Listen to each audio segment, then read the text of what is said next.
मराठी व्याकरणामध्ये अलंकार हा भाषेला सौंदर्य प्राप्त करून देणारा एक अत्यंत महत्त्वाचा घटक आहे. शब्द आणि अर्थाच्या चमत्कृतीमुळे भाषेला शोभा येते. अलंकारांचे प्रामुख्याने दोन प्रकार आहेत: शब्दालंकार आणि अर्थालंकार. उपमा अलंकार हा अर्थालंकारातील एक अतिशय प्रसिद्ध आणि वारंवार वापरला जाणारा प्रकार आहे. उपमा अलंकार म्हणजे काय?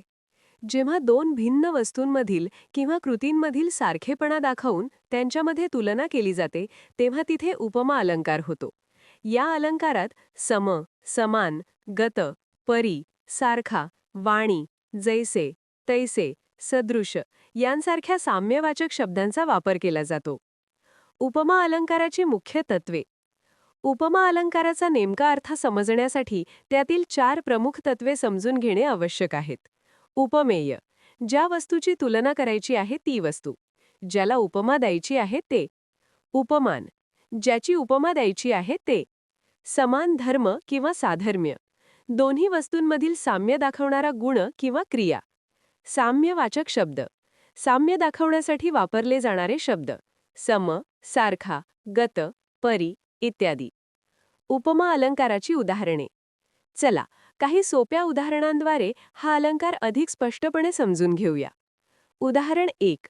सावळा ग रामचंद्र रत्नाचा परी. स्पष्टीकरण. उपमेय रामचंद्र, त्यांच्या सावळ्या रूपाची तुलना करायची आहे. उपमान रत्न, रत्नाशी तुलना केली आहे. समान धर्म, परी या शब्दावरून कळते की रत्नासारखे सुंदर असा अर्थ अभिप्रेत आहे.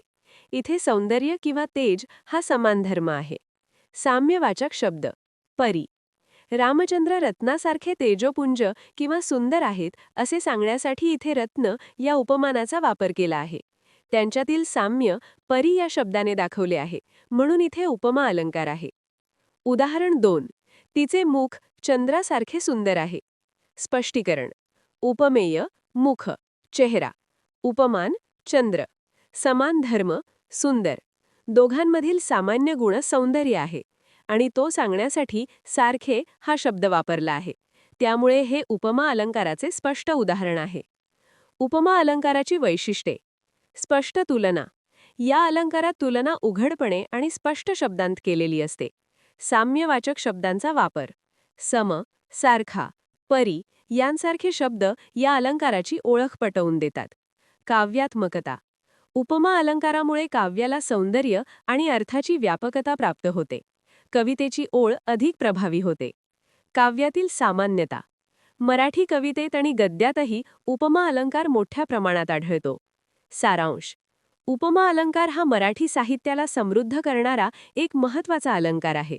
दोन वेगळ्या वस्तूंमध्ये काहीतरी समान गुण आहे हे सांगण्यासाठी या अलंकाराचा वापर केला जातो. सम, समान, सारखा अशा शब्दांवरून आपण हा अलंकार सहज ओळखू शकतो.